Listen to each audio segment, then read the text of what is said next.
and welcome to an incredibly special episode of Yeah, We Read It. I'm your host, Maggie. And I'm your host, Laura. What a special episode that we get to have today, and especially for the end of the year. What a special end of year app. I know you guys are so goddamn lucky to know us. It's our gift to you little bitches out there listening to our podcast. Today we are covering Krystal Marquis' The Davenports. More It than is a book this. that came out in 2023. The first Yes. came out in 2023. We are covering the second book, like Laura said, More Than More than This. this. And to understand this book, I guess you need a quick overview of the first if you weren't privileged to read it, or Yes. lucky, or blessed by the hand of God. So, in the Davenports, we are following the Davenports, the family named the Davenports. They are based off of a real family that lived in Chicago, the Pattersons, in the 1910s. They were the first African American family to own a horseless carriage company. Very interesting fact, Frederick Douglass Patterson was named after Frederick Douglass, the abolitionist. He was the father. He had three daughters, and in this book, it's a historical reimagining. We've got four women. There's Olivia Davenport, the oldest. There is Ruby, who is Olivia's best friend growing up. Hmm. Helen Davenport, the youngest. And Amy Rose, who is their former maid turned friend over time. Yes. Yes. So the Davenports follows these four girls, very felt very just like female friendship book, very Sisterhood of the Traveling Pants, very Little Women, very Mhm. Bridgerton with the historical fiction. So we follow these four young women coming of age in 1910s Chicago, dealing with the highs and lows of debuts and Mhm. boys and dreams and everything. And I'm just gonna flat out say it. Maggie and I really had a good time reading this book.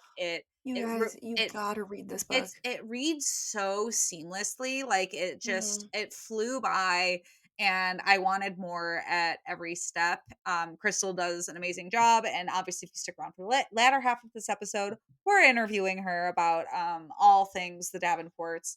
Um, and this is the Which part where means we do a speed run this of is Meggie and Laura's speed run of the Davenports. I think we can do it. We can do it so fast. We've done it I think before. we We can can do it too. again, but it's going to be concise, snappy, and still fun. For sure. Yeah. So, with the Davenports More Than This, we open on Ruby, aforementioned Olivia's best friend. Her family in the past book really wanted her to marry Olivia's brother John for the money, but she ended up falling for Harrison Barton. So, we're kind of opening on her engagement party to Harrison. Yes. So great. We also are introduced to a lot of characters at this initial party. Mhm. His Harrison's estranged friend Edgar Carter and Edgar's sister Odette, who's kind of befriending the people that Ruby doesn't like very much. Mhm. But we also get kind of the fill-in on what's been going on with these characters. Olivia, as we said, Ruby's bestie, she's starting thinking of her romance with Washington Dwight. In the last book, he kind of went off to go be an activist in Washington, D.C. Olivia thought about leaving with him, but ultimately stayed. And then there's their brother John, who's at this party, and he's looking to leave. And then there's also Helen at this party, who is kind of dreading her own pending debut into the world of dating and courtship, if you will. So, while this event is going on, Amy Rose, the fourth protagonist, is missing the entire thing. She is on the road in New York City at a convention where she is kind of proving that she has this hair salon and she is the best of the best. And she does miss John Davenport because in the first book, there was a bit of a love triangle between her, Ruby, girl getting married, Mm-hmm. and John, The drama of it Amy Rose. all. The drama of it all. I love Amy Rose's character because her whole thing is she's like heads down. I'm a businesswoman. That's all I care about right now. So Hmm. she's really doing well growing her business. She's on her way to having a Chicago storefront. She's selling a bunch of products in New York City. She also has Mrs. Killing it. Davis by her side, who's being like a um kind of mentor, like mentor. Yeah, that's a better word. I was gonna say overseer, and I was like, that doesn't feel right. handler. Yeah, she's a god. But everything's good.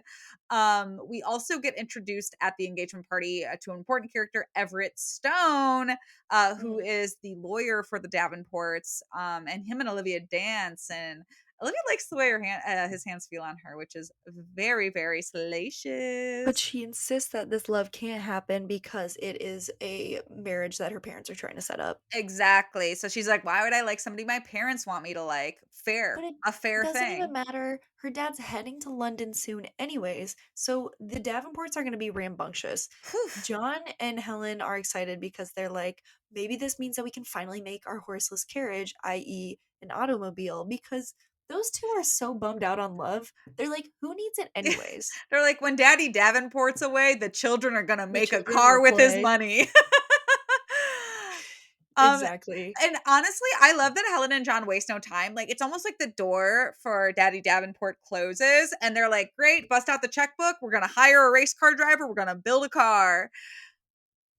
There are a lot of powerful men in this book alongside Yes. powerful women because Ruby's father, also an important person, is running for mayor. He would be the first black mayor of Chicago. It's a huge deal. Unfortunately, though, he loses because Ruby's plot point is going to be there's a really bad rumor about her that's kind of happening that she's a little bit salacious with the Yeah, men. she's a little bit too flirty, and they're citing that as, like, the main reason that, Ruby's dad loses this election, which is awful. I would be so embarrassed. I Um, know. Ugh. we also step a little bit into Olivia's world pretty quick here. Olivia is getting really into being an activist herself, and she's really kind of grappling throughout this book with the realities that she is a very privileged woman of color in Mhm. this world, but still wanting to do what she can and help. And She does. She loves fair labor laws. she sure does, and she's going to give a speech at this activist meeting, and she's really excited about it. And Everett is also there to hear her speech, which is real cool and real cute. Yeah, a lot of the labor rights are around seamstresses in this Hmm. book, which I really enjoyed. Meanwhile, back in New York City, Amy Rose running from love, so relatable, avoidant as hell. Running from love and running a business, am I right? I'm almost in the business part of my life. She has a night on the town with an investor who's really helping her clean house in New York City. Flirtations are afoot, but she tells him no. Her heart is basically still in Chicago, and she's gonna get her storefront. But But unfortunately, on the way home, her mentor dies. it's so sad. I thought it was just gonna be like, because the chapter ends on such a cliffhanger, and you're gonna be like, "Oh my god," but she's fine, and she isn't. She's not fine. She's dead. I know. And it's not good. But we're going to cut away briefly from here because John and Helen have gone to a race to meet a man by the name of Ransom Swift to Cool hire name. him. And Helen immediately, upon arrival, is like, dang, Ransom Swift is good looking. Mhm. It's kind of like the only thing that's helping her starting to forget her kind of breakup from the last book with this guy, Jacob Lawrence, who kind of ran away and was a liar. So I guess we kind of hate him. But And guys, if you thought Ruby, Amy Rose, and John were a mess, just wait for this because Jacob Lawrence was formerly betrothed to Olivia. And I mean, yikes. clearly Olivia didn't give a shit about him because she fell in love No. with this guy, Washington DeWitt, who was the civil rights leader that Yeah. Laura mentioned earlier. But I mean, you can't really go for your sister's promised fiance. But You can't do it. but but boy, Helen was down bad for this guy. Truly, like, You we know tell him. nothing other than that, like, he lied about, like, how much money he had, and also that Helen was down bad for him. Yeah. And He was really trying to weasel in. speaking of things that are bad, Ruby's gonna and Harrison are gonna have a family dinner with both of their respective parents and families, and it's gonna be awkward because of these rumors about Ruby. Ruby cannot catch a break. Harrison's family is like, what's to stop you from going off to flirt with John Davenport again? And she's like, "The ring Embarrassing. on my finger? Actually, thank you." She keeps pointing to her right hand. Yeah, I will say the thing I like about Harrison is very reassuring. There's no, like, flightiness about him. He's like, "I don't really care about these rumors. I just kind of want us to get married and, like, put this all behind us. I don't think this is that important." And whereas the pedal to the metal hitting the slut button at this The dinner slut button. The is slutton, really if you will. really on the forefront. Olivia and Mr. Stone, coolin', relaxing. They're just agreeing to be friends, but also, I'm sorry, Olivia, so Meg coded. I When someone's this like, I'll just be friends, I'm like, but we have to date now. this So she's like, this why not date? this conversation is so, so, so well I done love this. I because it's know. like they're hanging out on his porch. Olivia's just got done horseback riding, and Mr. Stone's like, "Hey, I really liked your speech at the activist meeting the other day." And they're like, "Isn't it so goofy that your parents want us to get married?" And like Everett is very much like, "But don't you worry, like I'm really okay if I just a friendship comes out know. of He's this. I so have too much good. respect for you. But if you want to go to dinner, like I'd be down." And she's like, "Okay, I'd be down. Wait, I'd be down." And it's, Wait, I'd be "Wait, down. I'd be down." And then me as the reader, I'm like, "I'd be down. I'd be I'd down be if you went down. on a dinner with him." Me too. Amy Rose's salon, yes, it is kind of thriving and getting started in Chicago, but since Mrs. Davis died, her daughter is selling Mrs. Davis's house, and now Amy Rose is like stressed. What if she comes for my salon? Yeah, so Amy's gonna go back to Freeport Manor, stay with them. They always welcome her. But of course, the awkward thing about her living at Freeport Manor, where the Davenports live, is that she's gonna see John there. Yeah, she is. She is definitely gonna see John there. He is gonna be there, just hanging Lingering, out. peeking out of every corner and every hallway. We also are going to check in briefly with Helen here, and she is taking lessons for her debut. Again, she is absolutely dreading this debut. And what should she overhear from one of her teachers but that Jacob Lawrence is back in Chicago with a wife? Oh my god. Former flame with a wife? You would literally hate Yikes. to see It's it. not going to work out for her. But Ruby's also going to try to smash these rumors at the exact same time.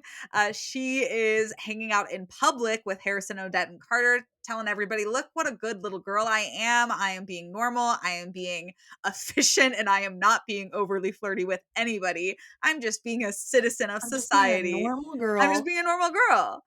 Olivia and Mr. Stone, they kind of share an enjoyable dinner where she learns he's very similar to her. He also compliments the words she wrote anonymously in the Chicago He Defender, which figured out were, it was her. I know, crazy. Amazing. They were, I mean, she was inspired, Yeah. by him. And Washington's basically ghosted her, so she's donezo. I have a quick question. What? I don't see any lines on my audio. That's okay, I can see him. You don't have You to. can't. Okay, Yeah. phew. We're back in. I I'm got gonna keep really, that in. I got really nervous for a I minute. was like, "What are you worried about, Maggie?" I thought you got lost in the notes for a second. I was, like, watching you. I was like, "Maggie looks stressed, but I'm gonna keep going." So, unlike me, who's doing bad, Amy Rose doing good. I mean, Did I right back into it? yeah, great transition. Salon opening party, baby. Ben, the investor from New York, whose flirtations were afoot, do we forget? Ooh, he shows Unexpectedly up. shows up, and so does John. Ooh, He love says triangle he's very alert. proud of her. I know. And then later, Mrs. Davenport has a dinner with a dipshit friend of hers. Fuck you, Mrs. Johnson. That's all I'm gonna say. Fuck Fuck you, Mrs. you. Fuck you, She Mrs. keeps Johnson. undercutting Amy Rose for having ambitions and being a former maid. But John comes to her defense quickly. He's not having it. No, no, But he's not.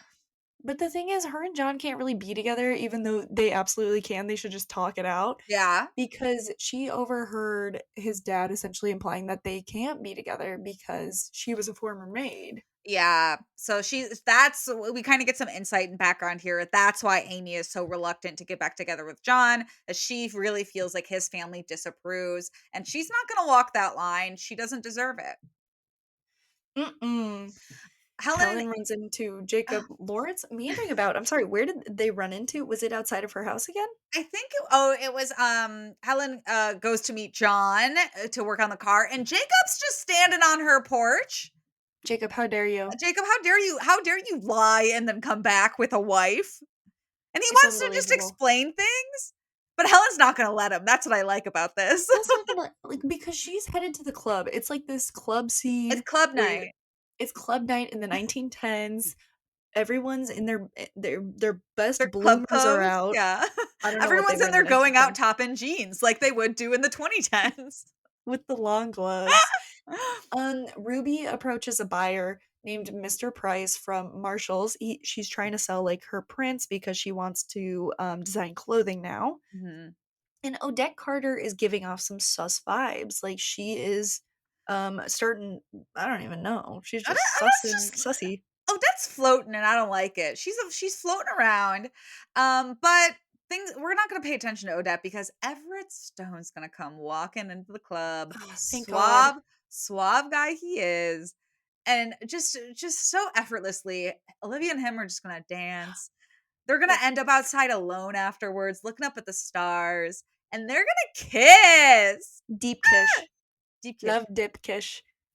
Big deep kish. Um, you're like, where is John and Amy Rose in this whole thing? So John has left the club scene. He's bounced. He is driving to pick up Amy Rose from work because the carriage, Surprise. surprise, he can't make it. And John finally addresses that he actually did in fact tell his dad that she was his only choice, but she left. She left and then Yeah. they kiss. And then they kiss. They kiss, but she also says, "No, no, we can't keep kiss. We cannot continue kiss." Because while it's great that she's learned that he did fight for her, there's just still too much against them. They just think she thinks they're too busy. She thinks it's just going to turn back to what it was, And now she's and super torn too because she goes home and she finally does read his letter and he has this whole package of letters that reveals that she is a half sister. It was like letters that he yeah, kept that were love letters between her mom and her it's really dad. sweet. But Amy's just gonna let this fester. She really has to sit on this. That's a lot of information to get that you have a half sister all of a sudden. Yeah, you're not Um, wrong. Meanwhile, Helen and John, they're gonna talk business, and Helen invites Ransom Swift over to look at the car that they're building for him. It's not even Um, put together. it's not even put together, and he's gonna help them build it, which is Bold. kind of cool. And they're gonna talk on the porch afterwards, Helen and Ransom, and Helen and Ransom are kind of vibing, and he's like, you know what? I don't care if the car isn't finished. I'm gonna drive for you guys. Love it. Meanwhile, Ruby is upset because her parents are still kind of tiptoeing around her wedding and reputation. But Boo. I mean, now that she's found a tailor for her designs, there's kind of nothing that's stopping her. She's Yeah, like, I'm gonna do yeah. what I want. She's got a tailor. She's all good.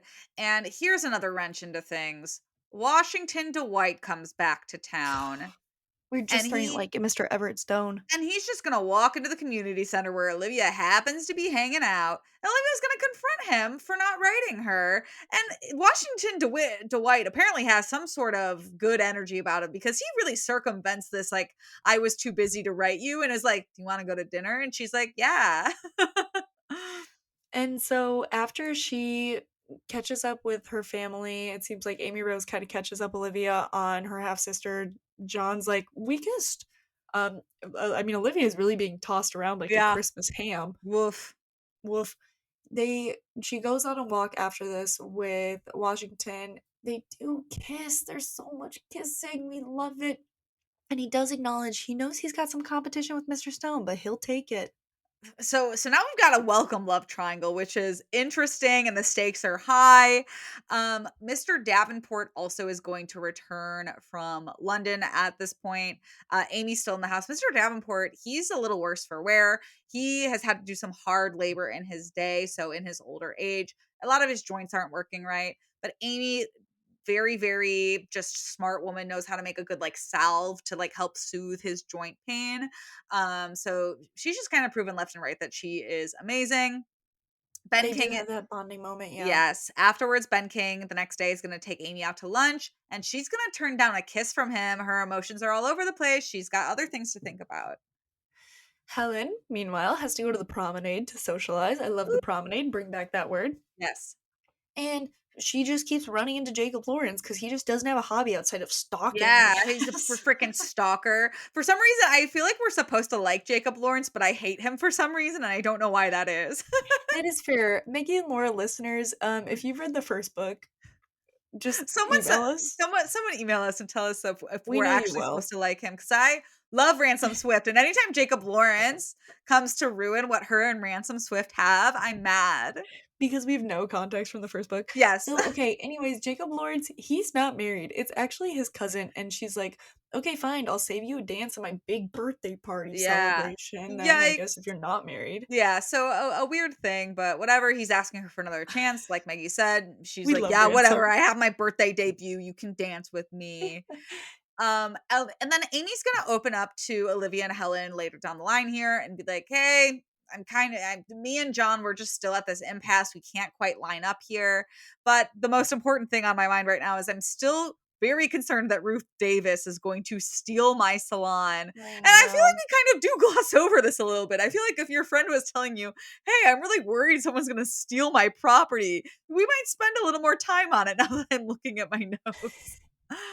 I would go kill that friend for or that not I wouldn't kill the friend, I'd kill the person for Yeah, you, I feel just like know Ruth that. Davis should have died ahead of Mrs. Davis. Meanwhile, crazy fucking chapter. Ruby is over at the Carters and they're playing croquet, Croquet. and Croquettes are the potatoes. cool. And Carter, Carter, sorry, I'm laughing so hard. Carter makes a move on her. He puts his hand underneath. Ooh. That's your fiance's best freaking friend. Oof, that's yucky. Yucky Mm-mm. ducky. This is when I mean, she's obviously not happy about this, but Harrison's younger sister Anne Marie kind of comes to her rescue. And so it seems like they bonded a little bit, Yeah, which that's is good. really good. That's pretty good. Yeah. Yeah, because later on they all have lunch with her mom, and Harrison's mom, and it's like That's still awkward. freaking The tense. vibes are bad. The They keep hitting vibes. the slut button. The slut button. Meanwhile, Olivia's dad's freaking scheming. Olivia's dad invites Mr. Washington and Mr. Stone to dinner. Imagine her Um, surprise when they both walk into dinner.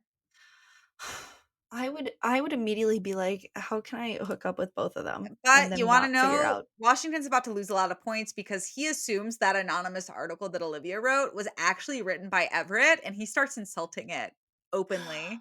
I know. I think That's this pretty much solidified her being like, all right, maybe Mr. Stone. And also, this does push her to decide that she will put her name on the next essay yes. that she She said, "How writes. dare he?"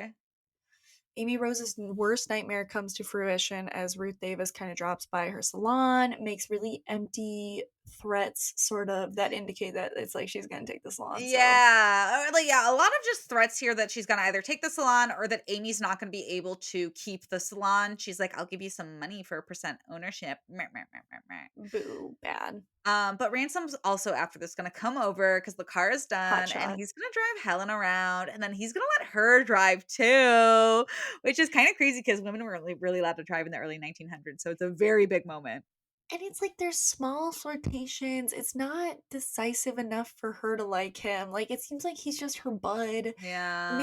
Maybe Meggie and Laura just wanted more than buds, Hey, but but bud to friendship can happen. you're right. Bud to friendship? Yeah. The same, Oh, or yeah. do you mean Bud to friendship to romance. to I lovers, saved it. I saved it. to enemies? Carter, meanwhile, boo, trying to get under Ruby's skin at Helen's birthday because Helen's birthday really going well up until It's this her, point. I yeah, mean, it's also her debut party, so it's a very big deal. she's premiering one of Ruby's dresses. Everyone loves Ruby's dresses, But and Carter Carter sucks. admits here that Harrison and Odette dated in the past, and also that they might have hung out really late into the night recently. Whew, he is trying to start something, but we're not Mm. going to dive into it just yet. We're going to let it simmer. And Olivia is going to watch Jacob Lawrence approach Helen for a dance. And she herself's going to go dance with Everett. And then Hmm. afterwards, Washington's going to approach her in a hallway away from the party. And he's just going to flat out kiss her at the party with That's people so around. risky. That's inappropriate. And Olivia takes the bait here and she really confronts Washington and is like, whoa, whoa, whoa. Let's talk about what this is. Like, do you ever see yourself settling down? Can you have like a life that isn't just on the move constantly? And he's basically like, no. And she's like, good. I've realized this isn't what I've wanted. But Mhm. then Everett Stone watched the entire exchange You hate and to see it. says, I understand that we're just friends. I'm not going to keep doing it. And it sucks. So while they're sputtering out, Amy Rose, I mean, she's on the come up. She finally Yeah. decides it's time to take a chance on John because I think his dad likes me again. And she agrees to try to trust him, and they do dance together. Yeah, and she tells him she wants him at the end of the dance. Eee! Cute. So and then Helen has a couple dances. So she dances with Jacob, and then she dances with Ransom after, and Ransom's kind of pushing her to kind of keep pursuing things with Jacob, which boo. But she's I gonna dance with know. Jacob again as kind of like they're probably gonna rekindle things. Later on the next day, Mrs. Jennings, who is Ruby's tailor, implies that Odette is the one spreading these rumors about her. So she goes over to confront Odette, and I mean, Odette doesn't even hide it. Later on, Harrison's like, I'm so sorry. I think I just have this idea of these friends that were there for me before. You're the one that I want. So, wedding is still on. He's not going to Yes. be with Odette. Exactly, and Odette has been sufficiently threatened, so she's not gonna be a problem anymore. Mm-mm. Olivia is also gonna drop off her next article, not anonymous, signed and printed by Olivia Davenport, and afterwards, these 4 women are going to meet for tea at the Marshall Field and Company Cafe, and they're gonna talk about Ruby's wedding. They're gonna talk about all their successes in Ruby's wedding. Yeah, they are. I'm happy that she put her name on this essay Me too. because she, in She this essay, deserves she it. is explicitly basically saying that she wants Mr. Stone. Yeah, She wants to be stoned. exactly, she wants to be stoned. Um, Mr. Davenport also doesn't go to Amy's store unannounced to extend an olive branch, which is really, really great, which really solidifies everything for Amy that she's headed on the right path with John. Hmm. And then it is time for race day as this book starts to wind down. Oh.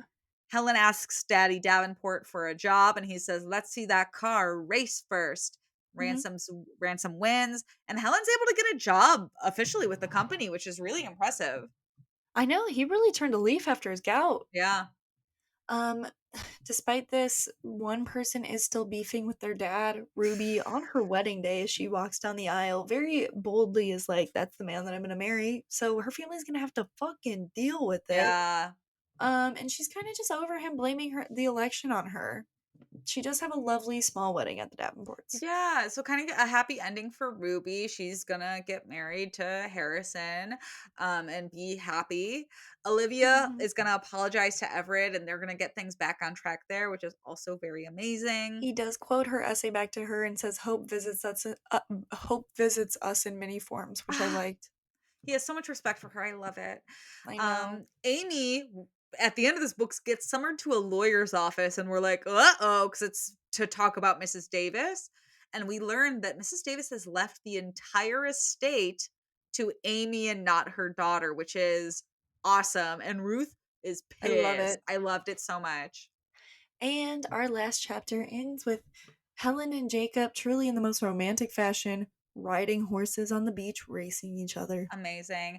Everyone gets a little bit of a happy ending. It's so cute. And if you loved that, or even if you don't, please do stick around because we are going to interview Krystal Marquis here coming up, and we would love for you guys to listen. Yeah. Transition here. And now we are actually graced with the author of the Davenports, Krystal Marquis. We got to talk about her new book, The Davenports More Than This, and now we get to sit down with the author, which Laura and I are super excited about. We love getting to talk about people's art with them and the things that we love and that they love. And yeah, Krystal, thank you so much for joining us on Yeah, We Read It. Oh, thank you for having me. I'm really excited to chat with you both. Yeah, we're so excited to have you here, like Maggie said. We let's just dive in. Should we just dive in? Let's dive into the questions. Of course, yeah. Okay, so we really read this book cover to cover, including your author bio and the summary from the little last book in the preface into this book. Mhm. And we've understood that the Davenport's first book was your first novel, and it also landed on the New York Times bestseller list. Huge accomplishment, so cool. Yes, thank So you. starter question, how long did it take you to write the first book and then bounce in with a sequel right after it? I want to say the first book took me about 2.5 years, maybe almost three. It was definitely a trial and error. I had dabbled in other stories. My first like effort into being a writer was a like I want to say it was a X-Men Dark Angel fanfic. So the Davenports was really like my first effort into, really pursuing writing as something more than just a hobby. And so that was a quite a daunting task. I learned that I needed an outline to follow the story and to keep myself on track, keep myself accountable. And yeah, it took about 2.5 years. And like when it sold, I knew that it sold as two books. So there was no break in between. It was immediately into book two. Oh, wow. So when you were writing it, you already had kind of conceived in your mind that there was going to be a sequel to the first Yes. book. Yeah, I That's did. awesome. Mhm. And so this book, obviously, for people who have read it, for people who haven't, it does a really good job of juggling the lives of four women. We have Ruby, who's kind of the determined best friend to Olivia, the oldest sister, very stoic, very oldest sister. We got Helen, rambunctious youngest sister. Amy Rose, who kind of has rags to riches, pulls herself up by her bootstraps, lifelong friend. And when writing four distinct protagonists, how did you diversify their lives and like their voices? I think a lot of it was looking at where each of the girls live in their own space. For Olivia, that being the oldest daughter and being the big sister was a lot of her identity. So just trying to stay in the headspace of where they are relative to the other characters is really important in keeping their voices different. But then also the different experiences that they have throughout the book that makes them grow and change, and the gentlemen that come into the picture. I think playing off their own cast of characters and telling it from, okay, if this was the only narrator of this story, like how would I tell it? And just trying to stay true to that. That's awesome. I love that. Huh. No, that's so cool, and I feel like such a it really stands out in the book hearing all of those different voices. It's like even if you didn't have the names at the tops of the chapters, I feel like you could just figure out whose POV we're looking at. Oh, yeah. Mhm. Off of that, and especially after hearing that kind of your first step into writing was almost an X-Men fan fiction, and also knowing how popular the romance genre is, I want to hear what was the inspiration to get into romance, and did you have any sort of, romance authors that you grabbed any sort of inspiration, good vibes, manifestations from? Yeah, so I really enjoyed Elizabeth Peters' novels. Her stories are set in the late 1800s, early 1900s, kind of like mine. So you get the idea of, all the rules that go along with courtship at that time, and just playing off characters who are falling in love, but like reluctantly. So very much Helen's like, well, I like him, but I mean, this is not what I'm here for. And like, I thought that was a lot of fun. And I think a lot of fantasy has romance in it, which is always fun to pull through. And those characters tend to butt heads before they genuinely fall in love with each other. And I always think that's really fun. So that's my favorite trope is like rivals to lovers or enemies to lovers. So to get two people on the opposite side, see their differences, and then fall in love is always like my favorite type of story. That's so Yeah, funny. Maggie and I for say that on the sure. podcast all the time that we love an enemies to lovers plot line. It's just our Yes, favorite. It's so it's so true. much You came fun. at like the perfect time too, because we've really been foraying into the romance genre. We read Casey McQuiston's books this year, and Mhm. um, I'm obsessed. I get why romance is so I get it. popular. I get it. Yeah. It's so fun. So obviously you said you were inspired by the courtship and that specific time period. And there's so many time periods that you could pick Mhm. when writing a novel. What was kind of your choice behind the 1910s? So a lot of it had to do with the true family that inspired the Davenports. So they were inspired by the Pattersons, who was founded by a proud patriarch. He was a man who had escaped enslavement and settled in Ohio, and he had a carriage company that his son later converted to an automobile company. So that time period was kind of based during the time where he lived. And in my research for that, I found out that he had three daughters, but there wasn't a lot of information about them.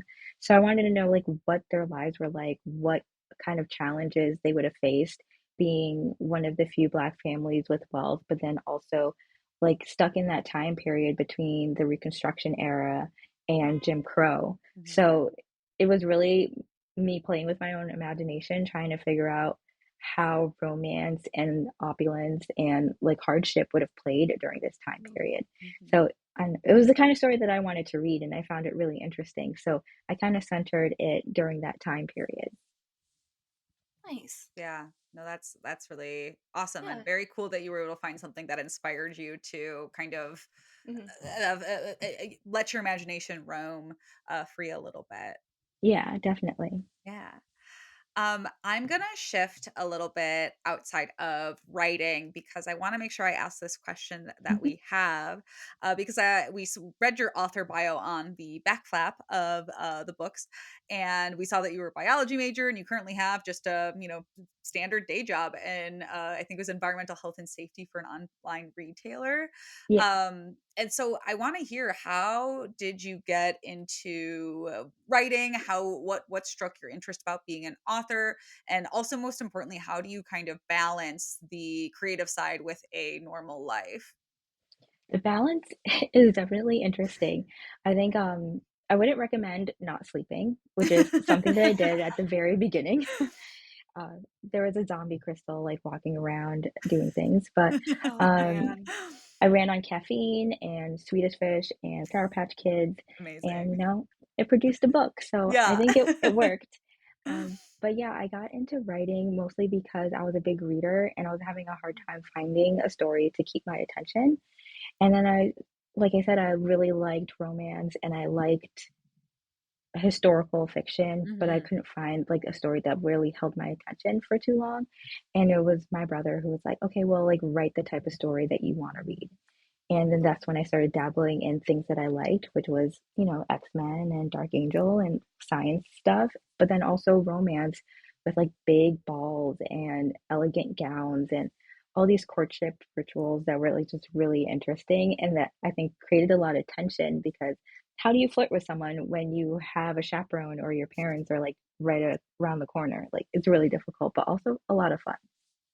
Yeah, no, for sure. And I think that there is something that's so endearing, especially with romance existing in the young adult genre, and Hmm. especially like ballroom, because it's all those stolen glances Hmm. Yes. that really build it up.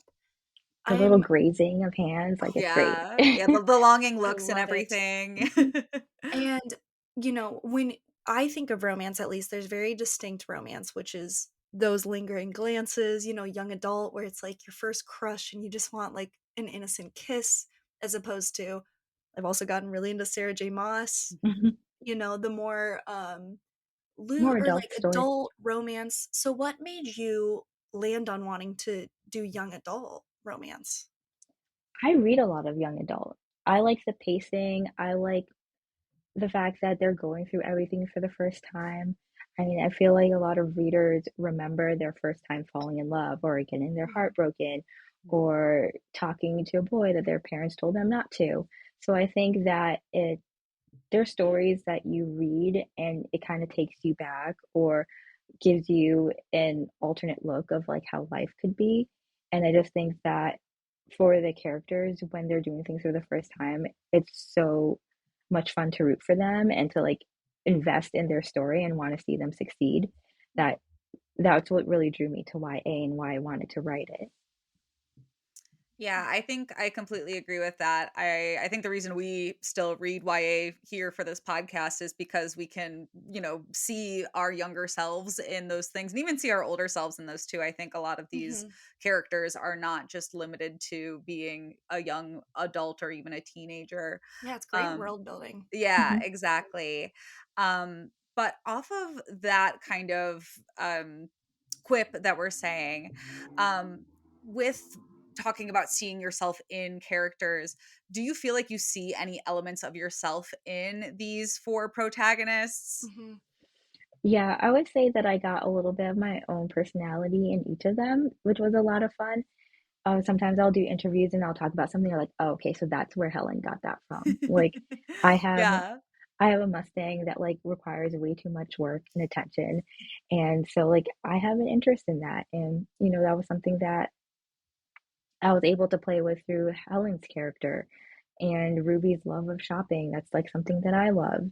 And as you see Olivia grow and develop in her own way on how she wants to like live her life and her activism, and I don't know if it's a spoiler or not, but like how she decides to go about her activism Mhm. Mhm. is pretty similar to me discovering that like, hey, this is writing maybe something that I want to do. And so for me, like having each of the characters have like a bit of my personality in it was a lot of fun. And I think Amy Rose is so near to my heart that like Mm. I feel that she is just someone that's so similar to my personality. Her determination is so is so relatable for other people, and I think people Mhm. found a lot of comfort in watching her overcome a lot of the obstacles and some of the heartbreak that she had during the story, which was really great. Yeah, that was really fun too because obviously Laura and I are hopping into more than this, catching up on the background of the first one. And it was so easy to fall right in line with where she was with John. And Mhm. also, ugh, so relatable to like hold someone at arm's length because you don't want to be hurt, which I Yeah. feel like she was doing with not kind of like Mhm. opening letters, you know? Mhm. Um, so I guess that kind of makes me think of two questions, which is, did your fan base connect or like really connect with, yeah, I guess one character in particular? And the antithesis, a little bit of Laura's question, was Mhm. there one that was particularly challenging for you to write between the four women? So I think people really connected with Amy Rose a lot. I think they Mhm. liked her struggle, and I think John was a very popular character. So they like really rooted for the two of them to end up together. And Mhm. I think people watching or people reading the story trying to figure out like will they, won't they, really keeps them on their toes. And I think that even though John doesn't have his own chapters, like people got a really good sense of him from the other girls' perspectives that he's kind of this like full grown person. And I think the hardest person to write was Ruby, mostly because her character by nature is impulsive. So for me, whenever I got into a writing rhythm and her personality kind of just took over the story, Mhm. things would happen that wasn't in my outline and that would like have ripple effects in the other girls' chapters. And I'd be like, oh my God, now I have to like rewrite Helen's chapter. And now Yeah. like she and Olivia have to have a totally different conversation because she did this thing. And then I would have to wait, like, do I really like this change or do I want to go Mhm. back to the outline? And I just felt like let her be herself. You know, it's great. And so like that was pretty challenging. And Mhm. I would say like for book two, it was interesting that Olivia was a little bit more challenging just for her Mhm. balancing like how much she's learned and pushing the boundaries of like what she can do and Mhm. really believing in herself, like finding that sweet spot because she can't be completely naive because that wouldn't be believable. Mhm. Mhm. But also she has led a sheltered life. So what are her next steps into joining the activists and, you know, being more present in what's going on in her city? Yeah. Yeah. No, I love hearing that a little bit more about how you had to think about writing the books. And also I love, Mhm. I think when you have really good characters, they can kind of take over the story and you have to change Mhm. your outline definitely. Oh yeah. For sure. Um, and I know there's a thing in writing called kill your darlings where you have something you're super attached to and you might have to, get rid of it at some point because Mhm. wherever your, hands and fingers have taken you while you were typing has changed things. Is there anything in either books that you were really attached to at one point, whether it be a character or a plot point or even just a small conversation that you Mhm. were trying to make work and then ultimately as drafts were written, you said, hey, it's time to part ways with this? Mhm. Um, Not something that I was particularly attached to, but like one thing that I did have to part ways with was Ruby's initial relationship with Olivia. At first, I had them Mhm. being more of rivals. They didn't get along. Interesting. Mhm. Um, they were they were competing for the same gentleman, Mhm. you know, in their group. So it was very difficult for me personally to write a relationship where two girls didn't get along because I mean, I have like really great girlfriends. So Mhm. it didn't feel natural to me and it didn't come across as genuine.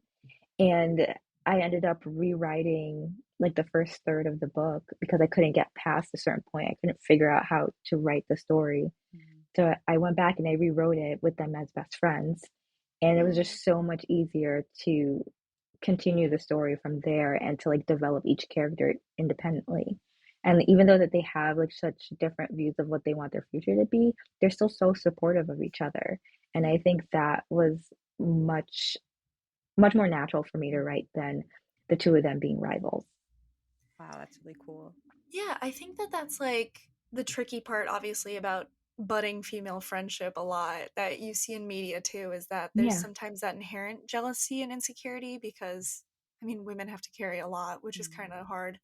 So I Mhm. think to like free yourself and write a narrative where it's like, oh, just unwavering support is so Yeah. lovely and so fun.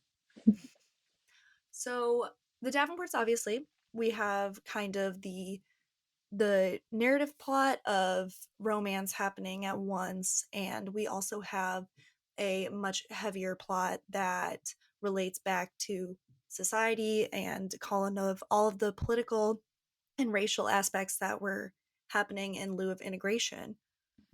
So how were you able to balance each of these and give each the necessary attention and energy and time in That was writing? that was a little difficult. I think for me, a lot of it was the research I did ahead of it. Hmm. That kind of helped me look for, okay, what major things in history that I want to pull in? What types of events would they be talking about? I think at one point at the dinner table, they mentioned the Springfield riot, which had happened 2 years before the events of the book. So um, those are events and situations that they would know about, that they would have read about, that maybe they know people who had survived it or had to endure the rebuilding of the neighborhoods after that. And I wanted it to be something that was natural. Like we talk with our friends or our families at the dinner table, and there are things that we talk about, like, oh, do you remember when this happened? And so that it's like part of their life and it's natural. So I tried really hard to like keep it that way. But I also wanted to celebrate the achievements. Like some of the characters are based on people who had great achievements during that time. Amy Rose was inspired by Madam C.J. Walker. So like looking at different figures in history who like made an impact and like pulling some of their achievements into the story, I think really helped ground it. And then also Olivia's like growing interest in what was going on, her reading the papers allowed me to bring that in with like her fresh eyes, her like not knowing what's going on, so that I could bring something into the story and explain it, but then not have her be like too close to it. But then also that curiosity to like want her to pull it in closer and to look at it from a different light. And also her worry about like what would happen to her family. I think that's really relatable too, because when anything in the news happens, you always think about, okay, what about my friends or what about my family, the people that I care about? It always makes you want to like invest your time or resources into that even more. So it was, yeah, it was a little bit of that, and then also like layering the story. Like one pass, I really focused on bringing that history in. But then there was another path like, okay, like how does the romance look? And then I would only focus on how the romance or the friendships were developing. So it was also taking it in different passes so that I'm not so, tunnel vision on one thing or the other. Mhm. Yeah, yeah, it was like obviously you gave so much weight to it, and then there was that, and then the added element of upward class mobility, but Mhm. Mhm. also having to have a very careful tone around that. That was just like an Mhm. absolutely wonderful balance I Thank you. in this agree. book. No, extremely, again, yeah, everything felt very like woven together so well. Like I think Mhm. one of also my favorite just even story devices was learning about other characters and what was going on with them in through other people's point of view. So like seeing Amy Rose's POV on Helen and her relationship with Jacob or with Ransom or things like that was really just gave a lot of depth to the story. So really really shined through there. And speaking of love interests, without giving too much away, Mhm. since I know we have a lot of suitors that are kind of coming and going in the Davenports, Girls need what? options. Yeah, so many Right. great Girls do need options. options. So many options. We love the options. But what ultimately made you land on this is the suitor that this character is going to go with for this Mhm. book? Oh, wow. That one's a bit tough because some of the pairings that I knew going into the story, I'm like, okay, this is kind of how I want this to go. But then other ones just came as I was writing my outline, how I was drafting the girl's own development. I'm like, okay, so this happens to her. This is how she feels afterwards. Like, would she make a choice having lived through this or having felt this emotion or this interaction? It was a lot of where where is this character growing and like where does she see herself in the future? Will this person like support her? That was like really important to me was to have suitors who were supportive of each girl's own passions because I mean that's basically what we want in a partner is someone who supports us. So like for me, I wanted to kind of lean into that. Mhm. And I think for the gentleman, even though we don't get the story from their perspective, I really thought about what they wanted and what they were looking for in their future and what their passions were and like does that align with each of the girls, and I think that kind of helped make decisions as the story went on as to like who would end up where. Mhm. Yeah, I mean, I know that we've talked so much about the girls, obviously, because they are the protagonists, but Mhm, you did an immaculate job in rounding out every guy. Some of Mhm. them were like the flashy, dangerous options, some of mhm, them were maybe safe or more comfortable. And to me, there was one scene that like super stood out to me where it's kind of Olivia and Mr. Stone and mhm, he is implying in your own words, which are so of the time and really well spoken that like he would put friendship essentially first before mhm, if anything. um and it came across, and sometimes guys will say that and it sounds like they're expecting something, but it came across in a very gentle, soft way that I feel mhm, like a lot of girls probably reading that would be like, wow, that is so nice mhm. to hear. So I guess in particular, I just really want to like compliment you on that Oh, scene. I thought thank that that you. was really Thank great. you.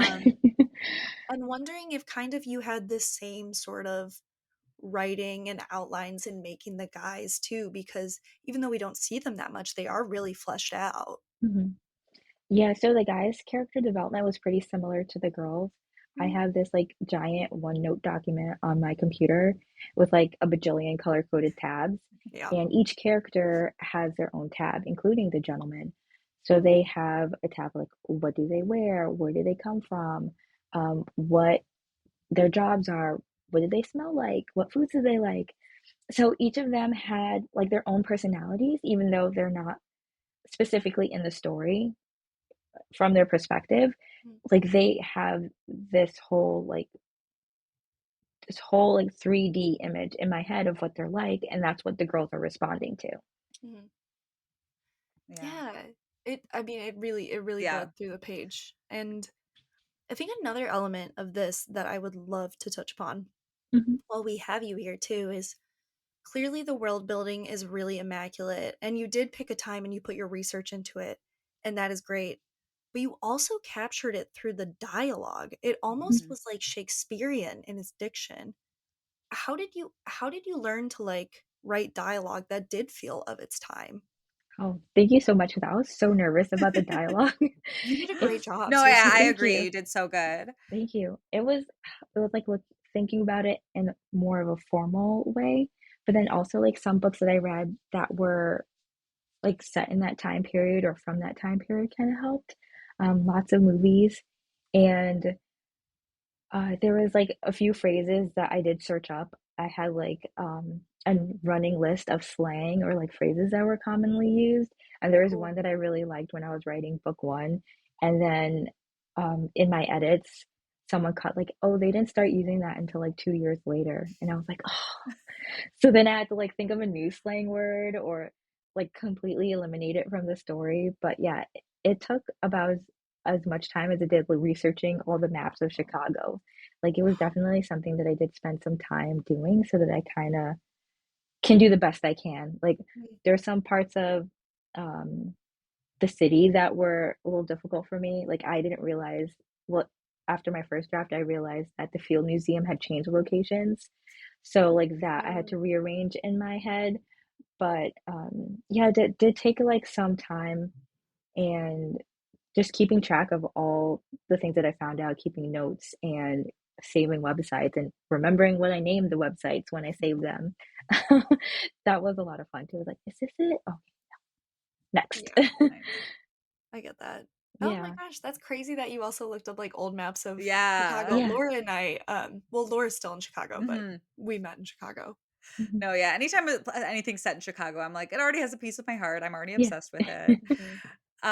I want to ask a little bit about like what is your editing process like? I know you keep a lot of outlines and might have to update those and tabs on Mhm. characters, Mhm. but how do you, I guess, keep it all organized and also make sure that you're, editing things in a way that makes the story flow? Mhm. So I think I just read it through from beginning to end, and I kind of sometimes I would read out loud. That would Hmm. really help. And I would try and flag things, and I separated my passes. So, like the first pass would be content or story, making sure that it flowed. And then the next pass would be, are there enough, like, is there enough emotional tension in each of Hmm. these scenes? And then I would look at, okay, do am I including the five senses? That was something that I learned in like AP Lit in high school was like how many of the senses can you fit into the scene? So like making sure that they hear something, that they smell something, that they like there's texture. Hmm. Um, so trying to incorporate as many of those things into the story was one of the things that I looked at when I was editing. And, just having like great people to beta read for me and great editors and my mom who catches things. So,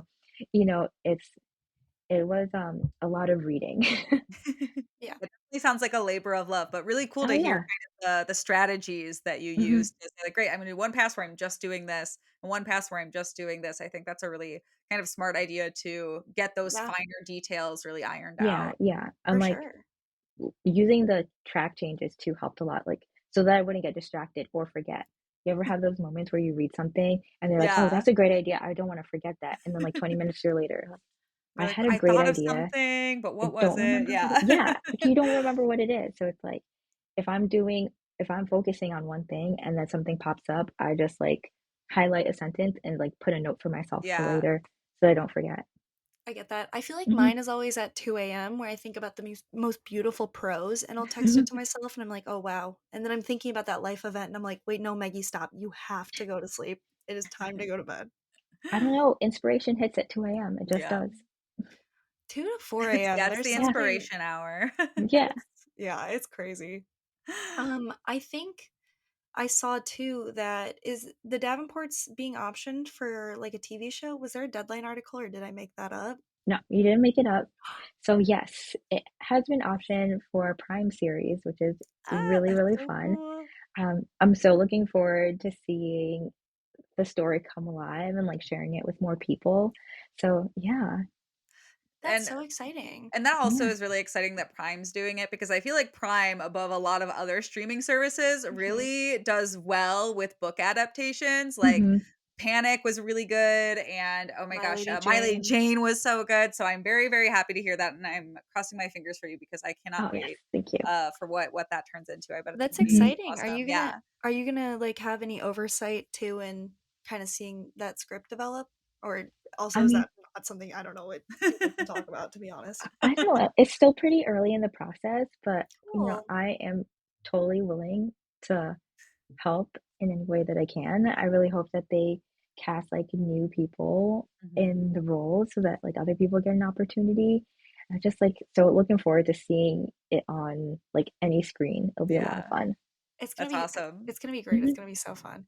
Because Yeah. and did this book start off as like an independent book before getting picked up by Penguin Random House? I was looking through your Instagram and trying to piece it Mhm. together, unless I also completely made that up. No, it wasn't independent, but it was just something that I was working on. Yeah. Cool. I love that. That's great. Mhm. It's inspiring. Um, I think I'm at the end of my question list, Maggie, unless you have any final questions either. I think I might be too. I think is there going to be another book? Is that another thing you can tell us? I'm asking all the invasive questions at the end, I guess. It's like now we want answers, yeah. Answers, yeah. I am working on something else. It's not a Davenports book, but it is a YA historical romance. So I'm like also really Oh, excited about that. Yay, Mhm. that's love it. I love Yes. it. I was gonna say it could be maybe that we're reviving the X-Men story, but Mhm. maybe that's for later. I Well, love the Maybe that's for fiction later. romance. historical. Yeah. Yeah. X-Men is historical. X-Men Yeah. happened. Yeah. X-Men could be historical fiction and romance, right? Yeah. Yeah. Awesome. Well then I think we'll end on Krystal. Where can our listeners keep up with you and where should they be on the lookout for things from you? Mhm. Sure. So you guys can find me on krystalmarquis.com. And I'm also on Instagram and Facebook as Christabel_reads. I usually post stuff about my book there and about things that I'm reading. It started out as a Instagram book account. So I'm hoping to share more of what I'm reading there as well. And then I'm also on Threads and Blue Sky as Krystal Marquis. Amazing. Nice. Krystal, Yeah. Awesome. thank you so much for sitting down with us and sharing more about the Davenports, more than this with us, and the Davenports in general. Maggie and I really, really enjoyed this book, and we just really appreciate you coming Mhm. on the show. Oh, thank you so much for having me. This was a lot of fun. Yay. We love to hear it. Thank you so much, Crystal. Thank you. All right. Yeah, and I guess thank you, listeners. That's been this episode to kind of wrap up our year. That's Mhm. exciting. And we'll be back in 2025 with more stuff. Yay. All right. Bye, everyone.